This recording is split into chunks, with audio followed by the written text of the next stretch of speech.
Hello my dear student, welcome to potential study IQ। हम class 8 का science का part पढ़ रहे हैं बाबू, जो कि आज चैप्टर नंबर 1 ही है, सेकंड पार्ट है इसका। ठीक है बाबू, हम इसे कंप्लीट करेंगे। पहला इसका चैप्टर का नाम क्या है, दहन और ज्वाला और चीज़ों का जलना। कि क्या दहन है, क्या ज्वाला है, इसका परिभाषा हम पहले बता चुके हैं। और चीज़ों का जलना मैंने कोई वस्तु को कैसे जला जाता है उसके बारे में हम लोग पढ़ते हैं। समझ में आया क्या? इधर देखिएगा, नेक्स्ट उसे बोलिए, आप लोग ध्यान दीजिए, बंद करिए, लेकिन समझिएगा बाबू क्या बोल रहे थे। पहला हेडिंग है कागज की कटोरी बनाकर पानी गर्म करना। इसका मतलब एक्टिविटी है। एक्टिविटी मैंने क्रियाकलाप है। हम लोग चेक करें क्या सच में होता है ऐसा कि नहीं होता है। तो देखिए बाबू, ये तुम्हारा क्या है, एक्टिविटी है जो कि बता रहा है, तो समझिएगा इसका। इसका बोलते क्रियाकलाप। अगर पूछेगा हिंदी में तो बोलिए क्रियाकलाप। क्रियाकलाप होता है। तो इसका मतलब क्या है? इसका मतलब है बाबू, चेक करेंगे, प्रैक्टिकल करके देखेंगे ये बात सच है कि झूठ है। तो देखिए बाबू, अगर एक कागज ले लीजिए, एग्जाम्पल के लिए बोल रहा हूँ, कागज लीजिए, उससे कटोरी बनाइए। ठीक है, कटोरी बनाने के बाद कटोरी को बनाया है क्या? लाइए तो बाबू, देखिए देखिए बाबू, मान लीजिए इस टाइप से क्या है, कटोरी बना लीजिए। ठीक है, इस टाइप से कटोरी बना के आप क्या करते हैं, इसमें ना बिना पानी रखे हम अगर मोमबत्ती के पास ले जाएंगे, नीचे से मोमबत्ती लगाएंगे तो बाबू ये जल जाएगा। क्यों? क्योंकि इसका उष्मा का ट्रांसफर नहीं हो पा रहा किसी की जगह, और ये खुद ट्रांसफर करके खुद जलना शुरू कर दिया। सेम टू सेम अगर मैं इसमें पानी रख के अगर मोमबत्ती के पास ले जाता हूँ तो ये नहीं जलेगा। क्यों? क्योंकि इसका जो मोमबत्ती है ना, मोमबत्ती का जो एनर्जी है, मतलब उसका जो हीट है वो तुम्हारा पानी के अंदर जाएगा। अब पानी क्या हो जाएगा, गर्म हो जाएगा, लेकिन अब हटेगा नहीं। आप ऐसे बना सकते हैं, इस टाइप से। देखिए इस टाइप से बनाया हुआ कटोरी। ठीक है, ऐसे बना के आप ट्राई करिए घर पे, आपको कंप्लीट दिखेगा साफा। ये अपना एक्टिविटी था, इससे मालूम चलता है बाबू क्या कि तुम्हारा नहीं जल सकता ये। अगर पानी रहेगा तो नहीं जल सकता, और नहीं पानी रहेगा तो क्या होगा, ये जल जाएगा। समझ में इतना चीज क्या?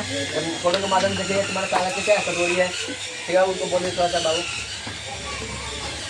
तुम्हारा क्या कागज कटोरी है, ये तुम्हारा जल है। क्या बाबू? देखिए कंटिन्यू करते, ठीक है।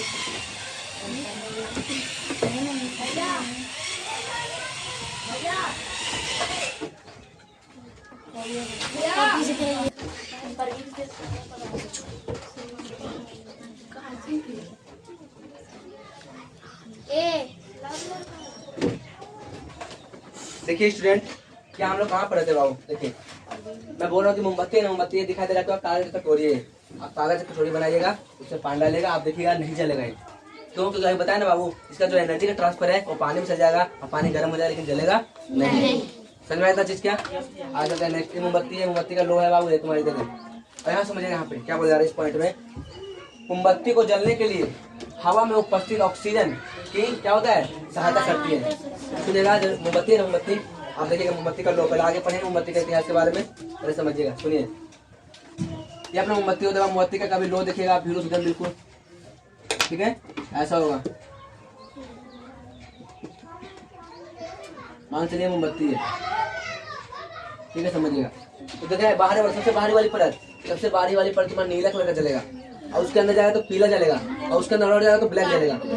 इसका मतलब क्या है? इसका मतलब है बाबू, तुम्हारा ऑक्सीजन पे डिपेंड कर रहा है कि ऑक्सीजन की मात्रा कितना मिल रहा है। ठीक है, इस पे डिपेंड करेगा। अगर मोमबत्ती को पीला जल रहा है, इसका मतलब समझ लिया कि उसको ऑक्सीजन नहीं मिल रहा सही से, और ज्यादा मतलब ब्लू कलर में जल रहा है तो समझिए हवा बहुत चल रहा है। ठीक है ना, ये क्या बोल रहा है समझिएगा। मोमबत्ती को जलाने में या जलने में हवा में उपस्थित ऑक्सीजन होता है ना, ऑक्सीजन इसे O2 बोलते हैं, O2 गैस सहायता करती है। समझ में आता चीज क्या? आगे चलते हैं नेक्स्ट। अब यहाँ समझिएगा, दहन मने जलना होता है। दहन मने क्या होता है? जलना। तो दहन के लिए वायु का होना आवश्यक होता है। अगर सब कुछ है बाबू, अगर तुम्हारा वायु ही नहीं है तो जलेगा क्या? नहीं जल सकता हो। सब कुछ है लेकिन वायु नहीं है, गैस है, कागज है, सब कुछ है लेकिन हवा नहीं है, तो नहीं जल सकता। ठीक है, तो वायु का होना बहुत जरूरी है। निम्नलिखित उदाहरण द्वारा हम इसे समझ सकते हैं। जो नीचे लिखा हुआ है ना बाबू, ये सब उदाहरण है, एग्जाम्पल है, इसके माध्यम से हम समझ सकते हैं तो कैसे कैसे मतलब इसका जरूरत है नहीं है। ठीक है, देखिएगा पहला पॉइंट, लकड़ी वाले चूल्हे में कुछ खाली स्थान छोड़ जाता है। इससे मालूम चलता है कि खाना कैसे बनता है। देखिएगा, अगर मैं बात करता हूँ लकड़ी का चूल्हा, देखिएगा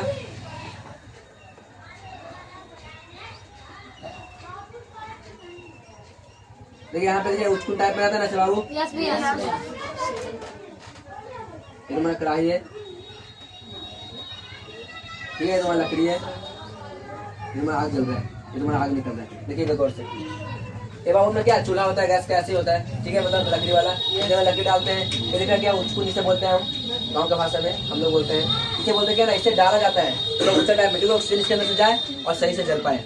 कभी अब देखिएगा बिना इसे हटाए, बिना इसे डालने या ऐसा नहीं रहेगा तो डायरेक्ट डाल दीजिए तो बैठ जाएगा और बैठ कर खाली धुआं देगा। इसका मतलब क्या, इसका मतलब ऑक्सीजन उसको नहीं मिल रहा है, इसलिए धुआं मिल रहा है खाली।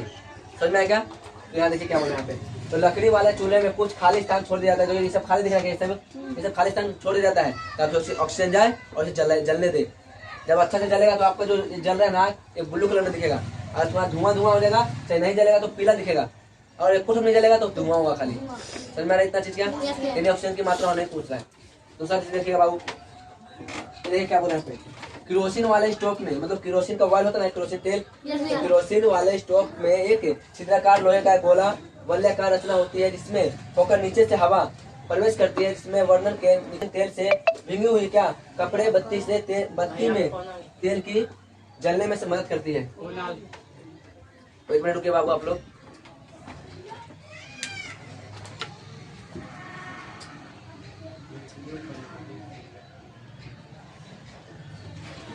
चलिए देखिए बाबू, समझिएगा। चलिए मेरे स्टूडेंट कंटिन्यू करते हैं। देखिए क्या बोलते हैं, मैं बोला ना बाबू, आप देखिएगा स्टॉप होता है स्टॉप। देखिए मैं स्टॉप का डायग्राम बना रहा हूँ, मोमबत्ती को रेस कर रहा हूँ। ठीक है बाबू, देखिएगा हम लोग लगभग ऐसे देखते हैं। देखिएगा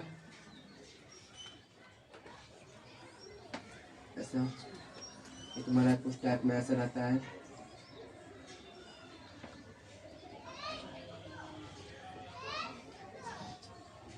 ठीक है बाबू, ये तुम्हारा स्टोव में रहता है ऐसे। अरे स्टोव की बात करो, मिट्टी तेल वाला, इसमें मिट्टी तेल भरा रहता है बाबू, ये तुम्हारा हवा भरने वाला रहता है। तो गौर करिएगा, ये तुम्हारा छिद्र, ये लोहे का छिद्र है और उसके माध्यम से हमारा बत्ती जाती, तेल जाता है ऊपर की ओर। समझ में आ रहा है? तो नहीं यहाँ बोला जा रहा है क्या, केरोसिन वाले स्टोव में एक छिद्राकार लोहे का गोले वलयाकार रचना होती है। वलयाकार में गोला का रचना होता है ना बाबू, तो वलयाकार रचना होता है, इसमें होकर नीचे से हवा प्रवेश करती है। नीचे से क्या करता है, प्रवेश हवा करता है, जिससे हवा जाता है, क्यों? ताकि वो जल सके। समझ में आ रहा क्या? हवा प्रवेश करती है और बर्नल, जिससे क्या होता है, जिससे बर्नल में केरोसिन तेल से भीगे कपड़े की बत्ती में तेल की जलने से मदद मिलती है। देखिएगा, इसके माध्यम से तेल जाएगा ऊपर की ओर, ऑक्सीजन मिलेगा तो क्या जलना शुरू हो जाएगा ना, इसलिए बहुत छेद रहता है। और समझ आया क्या? कोई अगर सोच रहा है कि तेल क्यों छेदा क्यों रहता है, तो समझ लीजिए छेद क्यों रहता है। समझ में आया इतना चीज? आगे चलते हैं नेक्स्ट। अगर मैं यहाँ बोल रहा हूँ, देखिएगा तीसरा पॉइंट, हम लोग गैस पे तो खाना डेली बनाते हैं। ठीक है, अगर मम्मी या घर में आपके बहन होंगे, बड़ी बहन, चाहे भाई जो शहर में रहते हैं, पढ़ाई करते हैं, उनसे पूछेगा। देखिएगा आप लोग तो ये बच्चे नहीं बना सकते। देखिएगा ये क्या बोल रहे बाबू, ऐसा होता है स्टोव, मतलब ऐसा होता है क्या, चूल्हा गैस का छिद्र होता है ऐसा ऐसा। गैस चूल्हा की बात हो रही है। तो ऐसा होता है, यहाँ पे बंद करने वाला होता है, चालू करने वाला होता है, एक वाला है। ठीक है, समझिएगा इसको। ठीक है, गैस स्टोव के बर्नल में कई छोटे छोटे छिद्र होते हैं। दिख रहा है छिद्र होता है ना बाबू, ऐसा जो लोहा का ऊपर का छिद्र होता है, तो कई छोटे छोटे छिद्र होते हैं जिससे हवा प्रवेश करती है और ईंधन को जलने में सहायता करती है। समझ में आया क्या इतना चीज? देखिए गैस होता है ना, गैस के ऊपर वाले जो परत होती है, जो ऐसे छेद गैस निकलता है ना, उसमें क्या गैस का इसलिए ज्यादा छेद होता है ताकि ऑक्सीजन इसमें जाए और सही से क्या हो जाए, जलना शुरू कर दे। समझ में आया क्या इतना चीज? कोई डाउट है क्या? नहीं। क्या वो बोलिए, दोबारा कॉल आ रहा है क्या? कोई दिक्कत नहीं। यहाँ देखिए बाबू, यहाँ पे क्या बोला जा रहा है समझिएगा। चलो चेक करिए, रिकॉर्डिंग हो रहा है क्या? यस भैया। चलिए चेक करते हैं। नेक्स्ट बाबू यहाँ पे देखिएगा, इसका मतलब क्या बाबू देखिएगा, साधारणतः जलने का एक रासायनिक प्रतिक्रिया है। क्यों बाबू रासायनिक प्रतिक्रिया क्यों है, क्या प्रक्रिया क्यों है? देखिए बाबू, अगर मैं लकड़ी को जलाता हूँ तो वापस लकड़ी नहीं आ सकता क्या? इस तरीके से दूध से दही बनने के बाद दही दूध नहीं बन सकता। इसी तरह का सेम टू सेम लकड़ी को जलने के बाद वापस लकड़ी नहीं ला सकते। अब इस क्रिया को ही आती है रासायनिक अभिक्रिया बोलते हैं। समझ में इतना चीज क्या? अब आगे देखते हैं। साधारणतः जलना एक रासायनिक प्रतिक्रिया है, इसमें 3 चीजों की आवश्यकता होती है। 3 चीज होगा तभी जलेगा, वरना नहीं जल सकता। ठीक है, देखिएगा पहला पॉइंट, ज्वलनशील पदार्थ का होना बहुत जरूरी है बाबू। मान लीजिए मेरे पास माचिस है, सब कुछ है, लेकिन जिसे मैं जला रहा हूँ कभी जल ही नहीं सकता। एग्जाम्पल के मैं लोहा बोल रहा थी, क्या बोलते हैं उसे, पत्थर बोलता हूँ। सब कुछ है, हवा है, माचिस है, सब कुछ है, लेकिन जलने वाला पदार्थ है तब ना जलेगा बाबू। लोहा है, जल ही नहीं रहा, मतलब पत्थर है, जल ही नहीं रहा। तो सबसे पहला पॉइंट हो रहा है क्या, ज्वलनशील पदार्थ का होना बहुत जरूरी है। ठीक है, दूसरा पॉइंट, ज्वलन ताप तक पहुंचने का उपाय। सुनिएगा, ऐसा पदार्थ जो ज्वलन ताप तक पहुंच जाए। समझ, मान लीजिए मेरे पास लोहा है और लोहा को मैं जला रहा हूँ, और नॉर्मली आग से लोहा पिघलेगा बाबू, तो लोहा तो मतलब इसका तापमान कुछ और है, लेकिन इतना में 100 डिग्री इतना में मतलब जलेगा क्या, या उबलेगा क्या? तो यही क्या बोला जाए, ज्वलन ताप पहुंचने तक एक उपाय होना चाहिए जो कि वो पहुंच जाए वहाँ पे, तब जाकर जलना शुरू कर दे। ऐसे मान लीजिए कोई लकड़ी होता है, लकड़ी धीरे धीरे पहले गर्म होता है, गर्म होकर बिल्कुल तो पूरा लाल हो जाता है, फिर जलना शुरू होता है, समझ में आ रहा है? तो एक ज्वलन ताप हो गया तो उसके लेवल में जाके फिर जलना शुरू कर दिया। तो ऐसा होना बहुत जरूरी है। और सबसे मेन पॉइंट जिसे मैं इससे बोल सकता हूँ, इसके बिना तो अधूरा है बाबू जिंदगी, हवा की जरूरत। अगर ये नहीं रहेगा बाबू तो सब जितना भी रहेगा सब बेकार। तो ये जरूरत है बाबू, सबसे मेन इंपॉर्टेंट चीज है कि अगर कोई पूछेगा कि दहन के लिए सबसे महत्वपूर्ण चीज क्या है, ठीक है, ऑक्सीजन की उपस्थिति में होना चाहिए, अरे अन्यथा नहीं जल सकता। समझ में आ रहा चीज क्या है? आगे देखते हैं। अब आते हैं माचिस की कहानियां। अगर इसके स्क्रीनशॉट ले लीजिए, मेरे से वो थोड़ी देर में। चलिए शुरू कर देखिए क्या बोल रहा है, माचिस की कहानियां। तो माचिस की कहानी शुरू होती है एक मतलब बहुत पुराने, देखिए समझाते हैं पहले समझ में आएगा। क्या बोले माचिस की कहानी क्या होता है? तो माचिस बनने का प्रयास सबसे पहले सन 1680 ईस्वी में हुआ था। कब हुआ था? 1680 ईस्वी में। समझ में आया क्या? सबसे पहले जो माचिस बना था ना 1680 ईस्वी में शुरुआत हो गई थी माचिस बनने का तरीका। इससे पहले क्या होता सर जी? तो इससे पहले एक कहानी होती थी, इसे मैं बताने से पहले एक कहानी के माध्यम से आप समझिए तो मालूम चल जाएगा आपको। देखिए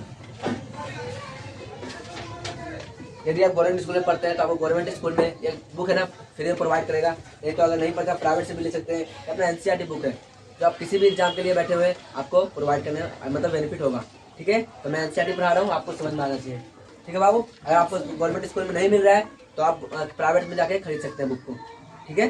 चलिए शुरू करते हैं। देखिएगा क्या माचिस की कहानी, क्या कहानी है माचिस की। देखिए माचिस की कहानी में कुछ इस टाइप से समझिएगा तब समझ में आ जाएगा। ये तो शुरुआत हुई थी बाबू कब से? 1680 ईस्वी में। तो क्या इससे पहले माचिस नहीं था? सोचो, क्या इससे पहले आग नहीं था? था। कैसे हम जलाते थे उससे, समझ में आ रहा है? इससे हम जानेंगे, देखिएगा ये क्या बोल रहे हैं। आप जानते ही होंगे कि पुराने समय में चमकदार पत्थरों को आपस में रगड़ने से निकलने वाली चिंगारी को आग जलाई जाती थी। पहले के जमाने में बाबू देखिएगा तो पत्थर होता है, पत्थर चिंगारी करता है ऐसे, तो उससे क्या होता है चिंगारी उत्पन्न होता है, उससे तुम्हारा जलता है। पहले के जमाने में बात हो रही है, समझ में आ रहा क्या? आप देखते हैं यहाँ पे थोड़ा थोड़ा ऐसे बताते हैं नॉर्मली से भाषा में, समझिएगा। देखो आग का आविष्कार बहुत पुराने सालों में हुआ था, ठीक है। और इससे पहले के दिनों में लोग पत्थरों से करते थे। अब पत्थर भी कैसे चलता था? तो घर्षण के माध्यम से वो उत्पन्न होता था, तुतकी जिसे हम बोल सकते हैं, यानी आग की चिंगारी। समझ में आ रहा क्या? इससे क्या होता? कागज वो जलता था, पत्ते जलता था, इससे मालूम चलता था। इससे पहले लोग जो मांस खाते थे ना बाबू, जो आदिवासी लोग थे वो कच्चा मांस खाते थे, ठीक है। तो धीरे धीरे एकदम से आग आ गया, मतलब आग का आविष्कार हो गया, इसके वजह से पका के खाना शुरू कर दिया। फिर नमक का आविष्कार होना शुरू हो गया, ऐसे ऐसे चलता रहा। तो हम आज पढ़ेंगे माचिस की कहानी के बारे में। तो शुरू होती है यहीं से।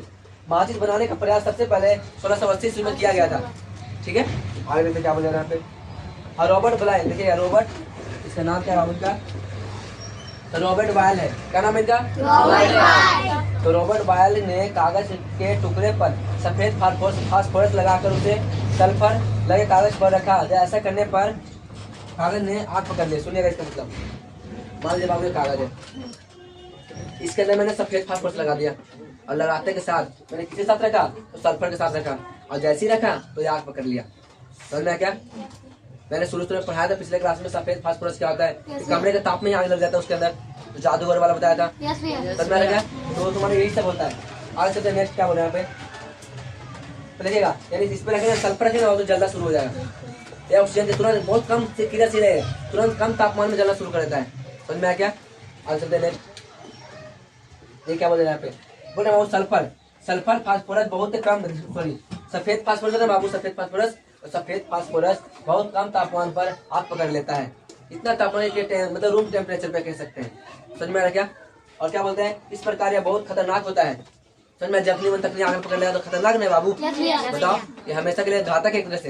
ये तुम्हारा क्या जखनी मन तकनी आग पकड़ लेता है। आगे समझिएगा यहाँ पे क्या बोल रहा है, छठा पॉइंट यहाँ पे देखिएगा बाबू। माचिस का जो रूप आज उसके बनने की शुरुआत 1800 ईस्वी में। देखिए तो माचिस का जो रूप आज है ना, तो आज रूप हम देख रहे हैं, माचिस का तिल्ले ऐसे कर देते हैं, तो इससे पहले बनने की कहानी बहुत खतरनाक है। देखिए क्या बोला, उसके बनने की शुरुआत 1845 ईस्वी में लाल फास्फोरस के आविष्कार के बाद हुआ था। कब हुआ था? लाल फास्फोरस जब आविष्कार हो गया था उसके बाद से शुरू हो गया माचिस का बनना। समझ में आ गया? आगे देखिएगा, लाल फास्फोरस अपने आप में आग नहीं पकड़ सकती, बल्कि इसे रगड़ने पर आग पकड़ लेता है। जैसे देखिए पूछेगा माचिस के अंदर कौन मतलब क्या लगा रहता है, तो बोलेगा क्यों, उसे लगाएंगे ना तो आग लगेगा, और ऐसे रखेगा तो नहीं लग सकता।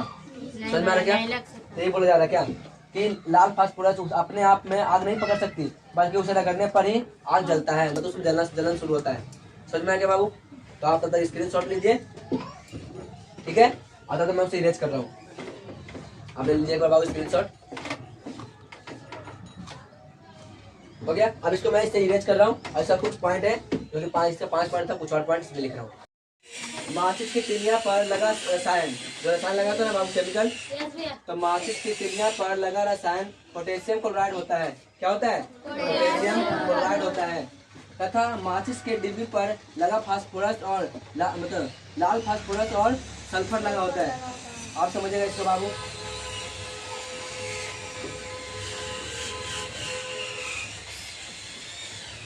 देखिए इतना लिखा है क्या यहाँ पे, इतना क्या यहाँ पे लाल फास्फोरस और सल्फर है। क्या है बाबू यहाँ पर? और तिल्ली तो देखना क्या बोल रहा है, तो माचिस की तिल्ली पे क्या लगा हुआ है? तो पोटेशियम क्लोरेट, पोटेशियम इसके अंदर दिखा दे रहा क्या। अब आगे देखिएगा यहाँ पे, माचिस की तिलियां डिब्बी पर लगने से आसानी से आग पकड़ लेता है। पकड़ लेता है, ऐसे लगते हैं तो पकड़ लेता है। और देखिए क्या बोल रहा है यहाँ पे, इसलिए यह खतरनाक नहीं होता है, यानी अपने यहाँ पे नहीं जलता है। समझिए बाबू इतना? नेक्स्ट चलते हैं यहाँ पे, सुनिएगा। लाल फास्फोरस का इस्तेमाल करके पहली बार इसे यूज किया गया। लाल फास्फोरस का इस्तेमाल करके पहली बार सेफ्टी माचिस का आविष्कार किसने किया? आविष्कार कार्ल लुंडस्टाउ ने 1855 ईस्वी में कहा किया? तो स्वीडन में बनाई गई थी, मतलब इसने किया था, स्वीडन में की थी। ठीक है बाबू, किसने? तो इन्होंने कार्ल लुंडस्टाउ मतलब स्टोन ने, ठीक ना, इनका नाम है, इसने आविष्कार किया सबसे पहले। समझ में क्या बाबू? तो आप स्क्रीनशॉट ले लीजिए तब तक। और क्या मोमबत्ती का इतिहास क्या है? मोमबत्ती का इतिहास कैसे रहा? मोमबत्ती का इतिहास कैसे पहले जमाने में मोमबत्ती बना, ये सब हम लोग इसमें क्या जानेंगे, कैसे जाना। आप लोग सबको पहले ध्यान समझिए, उसके बाद नोट करिए। देखिए बाबू आप लोग क्या बता रहे हैं यहाँ पे, समझिएगा। मोमबत्ती का इतिहास कैसा रहा सुनिएगा सब कोई। देखो माइकल फैराडे एक महान वैज्ञानिक थे। माइकल फैराडे नाम के क्या थे? महान वैज्ञानिक, ठीक है, वैज्ञानिक थे। वैज्ञानिक का मतलब जो नए नए चीजों का आविष्कार कर दे। समझ में आ गया? तो महान वैज्ञानिक थे। और क्या थे बाबू? जिन्होंने विद्युत के क्षेत्र में काफी मतलब काम किया था। विद्युत क्षेत्र में करंट वाला पार्ट में, यानी करंट पास हो रहा है, कितना वोल्टेज से पास हो रहा है, कितना करंट जा रहा है, कितना प्रतिरोध है, इसमें बहुत काम किए। कौन? तो तुम्हारा माइकल फैराडे। समझ में इतना चीज क्या? आज चलते हैं नेक्स्ट।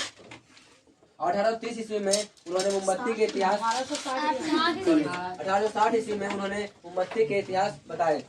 कब बताए? 1860 ईस्वी में। समझ में आ रहा क्या? आज जाते हैं नेक्स्ट। मोम एक ईंधन है बाबू। मोम में क्या है? यानी कि ऊर्जा का एक रूप है। ठीक है, समझ में आ रहा क्या? मोम एक ईंधन है, यानी कि ऊर्जा का क्या एक रूप है। अब समझिएगा, यह एक हाइड्रोकार्बन है जो हाइड्रोजन तथा हाइड्रोजन बने H तथा कार्बन बने C, कार्बन से मिलकर क्या होता है? बना होता है। सुनिएगा फिर से बाबू, यह एक हाइड्रोकार्बन है। हाइड्रोकार्बन इसमें समझिएगा, हाइड्रो प्लस कार्बन, हाइड्रो में हाइड्रोजन, कार्बन में कार्बन, तो एक हाइड्रोकार्बन है जो हाइड्रोजन और ऑक्सीजन से मिलके, सॉरी हाइड्रोजन और कार्बन से मिलके बना होता है। समझ में इतना चीज क्या? आगे चलते हैं। यह मधुमक्खी के छत्ते से भी निकली जाती है। मधुमक्खी का छत्ता मैंने जब समझ आता है, देखिएगा जो मधुमक्खी का रहता है शहद से निकलता है, शहद जहाँ वो रहता है ना, उसे बोलते हैं मधुमक्खी का छत्ता।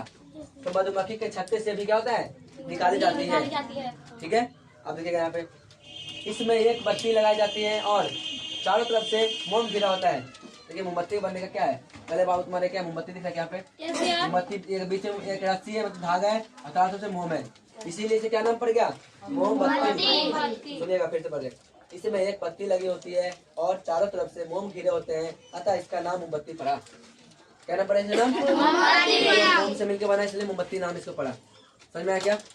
आगे देखते हैं। मोमबत्ती गर्म होकर हाइड्रोजन तथा कार्बन देती है। जब गर्म होता है जलने लगता है तो क्या देता है? हाइड्रोजन और कार्बन। समझ में आ रहा क्या? जैसे देखना, और जो हाइड्रोजन है हाइड्रोजन, तो हाइड्रोजन तुम्हारा सुनहरी मतलब सोना कलर जलेगा। सोना कलर होता है ना, तो सुनहरी ज्वलन के साथ जलकर जलवाष्प बनता है। जलवाष्प में उड़ जाता है, धुआं बन जाता है, यानी जलवाष्प में हल्का सा पानी बन जाता है। समझ में आया क्या? तो जलवाष्प बन जाता है और यह कार्बन को भी क्या करता है, जलाता है। समझ में आ रहा क्या? आगे चलते हैं नेक्स्ट। ये बाबू मोमबत्ती का ज्वलन है। मोमबत्ती जलता कैसे है? देखिए मोमबत्ती का तुम्हारा मैप है, ठीक है। मोमबत्ती ऐसा दिखता है। इसे सबसे ऊपरी परत इसे बोलते हैं बाहरी परत। बाहरी परत। यहाँ पे ऑक्सीजन की मात्रा क्या है तुम्हारा? ज्यादा। यहाँ ऑक्सीजन क्या है बाबू तुम्हारा? ज्यादा है। आता इसका कलर कैसा है? तो बोलिएगा ब्लू कलर का है, यानी नीला। कैसे कलर में चलता है? ठीक है। आगे चलते हैं यहाँ पे। इसे देखिएगा ये वाला पार्ट, ये तुम्हारा क्या है? अंदर यानी क्या? पीछे मध्य भाग यानी मध्य परत या मध्य भाग बोल सकते हैं इसको, ठीक है। इसका जलन ये ऑक्सीजन की मात्रा क्या है? कम है, मतलब हल्का कम, हल्का कम। इसका जो रंग होगा ना बाबू क्या होगा? तो पीला या लाल। पीला या क्या? लाल। आगे देखिए जो नीचे वाला ना बाबू, नीचे वाला इसे बोलते हैं अंदर का परत यानी अंतर परत। अंतर या अंतर मध्य बोल सकते हैं। यानी मतलब ऑक्सीजन क्या पे नग्न है यानी नहीं है, नग्न है। नग्न का मतलब ऑक्सीजन यहाँ पे है ही नहीं। इसकी वजह से कैसा दिखेगा ये? तो बोलिए काला दिखेगा। कैसे दिखेगा बाबू? ये काला। मोमबत्ती का इतिहास है। ये तुम्हारा रस्सी है यानी धागा जिसे बोल सकते हैं, यानी क्या बोल सकते हैं? बत्ती। क्या बोल सकते हैं बाबू? और तुम्हारा ये दिख रहा है इसे बोलते हैं मोम। और उससे दोनों मिलकर क्या बन गया? मोमबत्ती। मोमबत्ती यानी मोमबत्ती का संरचना यहाँ पे स्टार्ट होता है। ठीक है बाबू, आप स्क्रीनशॉट लीजिए। और वीडियो अच्छे लगे तो लाइक करें बाबू, शेयर करें, सब्सक्राइब भी करें। ठीक है बाबू। अगर कोई प्रॉब्लम है तो कमेंट करिए, ठीक है। मिलते हैं फिर नेक्स्ट वीडियो में।